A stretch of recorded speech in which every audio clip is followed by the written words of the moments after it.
Hi, my name's Tony. Will you be my friend? Do you remember when making friends was that simple, where you could just walk up to somebody and ask them to be your friend and then boom, you're friends? Well, as an adult, it's a little more complex. You got to navigate a few things. And one of the things you have to navigate is the topics of conversation that you talk about. And nowhere is this more true than on a cruise ship. You don't want to offend somebody that you just meet and then have to walk around with them for the next week.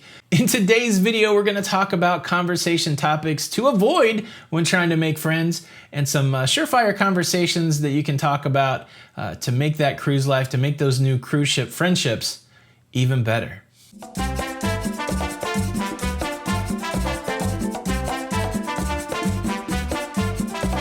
Hey, what's up everybody? Tony with Lido Loca. Welcome back to the Lido Loca YouTube channel. If you enjoy cruising content, please consider subscribing with the notification bell on.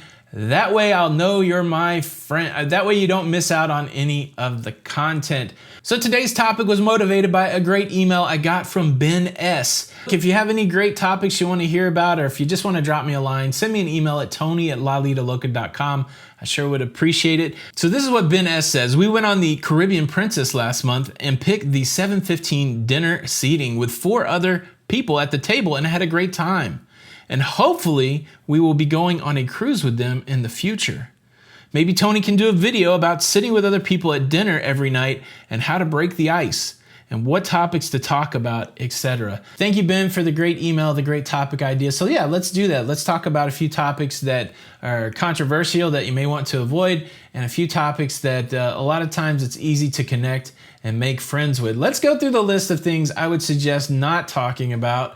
And I'll give you some reasons why. First, let's start it off with the big ones. Religion.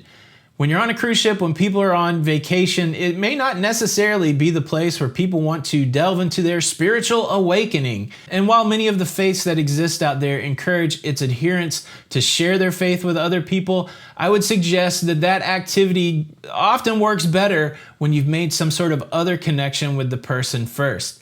A lot of times, if you have some sort of religious leanings and you want to lay that over on a stranger that doesn't know you from anyone, you will be met with resistance. Super careful when you are talking about religion with strangers. It's one of those things that can get people hot under the collar and really turn off your ability to connect with them. Number 2, probably equally as divisive, is politics. The landmine that is talking about politics is going into a conversation with a stranger. You don't know if you guys believe the same things, and politics is one of those things where people are tribal, right? If I'm for this one thing, then everything else is wrong, and everybody that believes in the other thing is an idiot. And therefore, if you don't believe exactly the same thing I do, I hate you. And so if you go into a conversation with a stranger with that being your attitude, you are bound to run into people that disagree with you, and you are bound to not like them.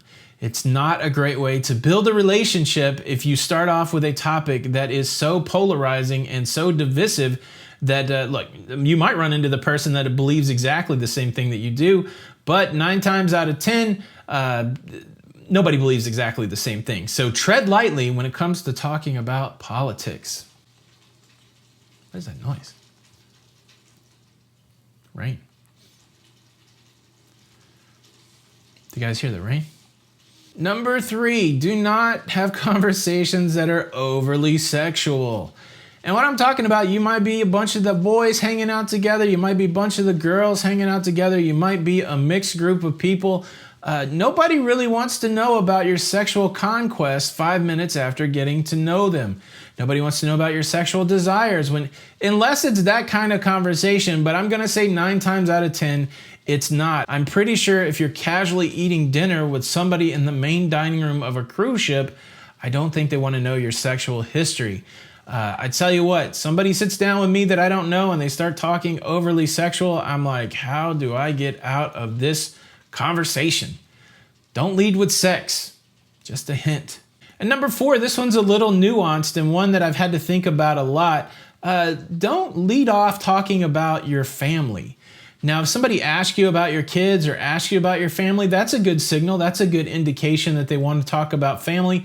but you never know what somebody else's situation is. And so I would avoid starting off talking about family. Let me give you an example. My dad passed away when I was 22 years old. So it's been well over 25 years since I have been able to interact with my father. And I've sat down with people that lead with this conversation of, my dad and I got to go to the college football game last week, or man, my dad rocks, he did this. And look, I would not begrudge anybody for their love of their father, but right after my dad died, those kind of conversations really bummed me out. I remember I would meet somebody, and if they started off with that kind of conversation, I would just be sitting there seething in my mind going, I wish I could have went to another football game with my dad. And maybe that's being overly sensitive, but think about it. You never know what somebody is going through in their life. And so you got to kind of read the signals. You got to see, and family's just one of those things I don't ever lead off with. If somebody asks me about my kids or somebody asks me about my mom, I'm happy to talk about it, but I don't usually lead with that because, again, you never know what somebody's going through in their life. So be careful with family talk. So those are 4 topics I generally don't talk about when I first meet somebody, or I definitely don't lead with those things. I read the room, I see how the conversation goes. I'm never leading with those 4 things. But here's some topics that you can lead with that sometimes are considered universal. And number 1 on the topics I think you should lead with, how about where are you from? I love that question because it opens the door to a virtual cornucopia of other topics. Let's take a dinner time with somebody and you meet them and they are from Chicago. Well, wow, Chicago has so many different things that you can talk about. And number 2, I think sports is almost a universal language. I know not everybody's into sports. I'm not a huge sports fan, but I keep up with enough sports so that I can have that dialogue, I can have that conversation. You tell me you're from Chicago, I'm going to ask you if you are a Cubs or a White Sox fan. That's going to be a conversation that goes there. I'm going to ask you if you watch hockey at all. How about them Blackhawks? Do you follow football? Almost every place that somebody is from has some sort of sports affiliation. Let's think of a state that doesn't have a pro sports team. My brother's from Birmingham, Alabama. You know what you can talk to anybody in Alabama about? College football. So sports is one of those other things that if you know just a little bit about, you can have a conversation, talk about things that they're familiar with, and then that allows them to open up and talk back to you. Now, sometimes you're going to strike out when you're talking to people about sports. Sometimes you're going to miss the net. Sometimes people aren't going to be into sports at all. And so if I meet somebody that doesn't talk sports, there's a good chance that they will talk pop culture with you. That does seem to be the other side of the sports coin. There are people that navigate both fairly well, but there are people that are out there that are super geeky about pop culture, whether it is the latest movie, the latest video game, the hottest TV show. Those are wells of conversation. I've asked that question many times. What's your favorite TV show? What's the best movie that you've ever seen? Those are kind of conversations that people are happy to pull up those memories and talk about. And again, not everybody's a sports fan. And on the flip side, not everybody is a pop culture fan. So if you meet somebody that you get the vibe that they might be into pop culture, you lead with that and they got nothing for you, go to sports. Go to sports or go to this next one. One that always seems to work is to ask people about their job. What do you do for a living? What's your career? People love to talk about their job. Either they love it, they're super passionate about it, or they hate it. But either way, most of the time they're happy to talk about it. It's a fairly innocuous thing. Most people aren't super uptight about their job, and most people, again, will be happy to tell you about the work that they do. So if you don't get it with sports, you can't connect on pop culture. Many times you can go and have a conversation about their career. Favorite topic to talk about at the main dining room table is cruising. For goodness sakes, it's a built-in topic. People are already on a cruise ship. People are already engaged in the cruising lifestyle. They already travel a little bit because they're on the cruise. These are the easiest topics to make a connection point with. Some simple questions like, have you cruised before? Have you cruised this line before? What's your favorite cruise port? What do you think about going to so-and-so tomorrow? Oh, did you see the show on the cruise? What do you like to do? Do you hit the casino? There are so many topics built into that cruise life that most people are willing to talk about. Did you see the comedian on the cruise ship?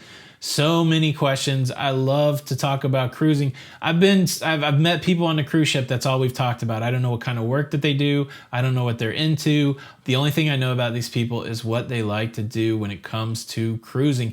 And the cool thing is sometimes when you're out in the world, when you're living the civilian life and you're walking around talking about cruising, people will look at you like you got two heads. When I used to go to the office every day all fired up about cruising, people would look at me with dread, like, are you going to talk about cruising again? We don't care about cruising.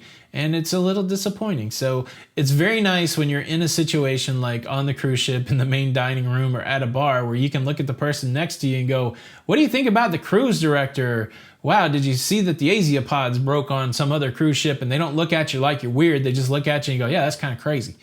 So cruising is a great topic to break the ice when you are talking to new people. You like to talk about to break the ice. And look, I'm a little bit introverted, and so I don't want to leave the introverts out. Maybe never make a friend on a cruise ship, and maybe the people on a cruise ship bother you. I did make a video specifically for introverts on how to avoid the crowds on a cruise ship. Let me recommend that one to you. That's a great next video to watch. Thank you so much for stopping by. This is Tony with Lido Loca, and until the next time, we'll see you on the Lido.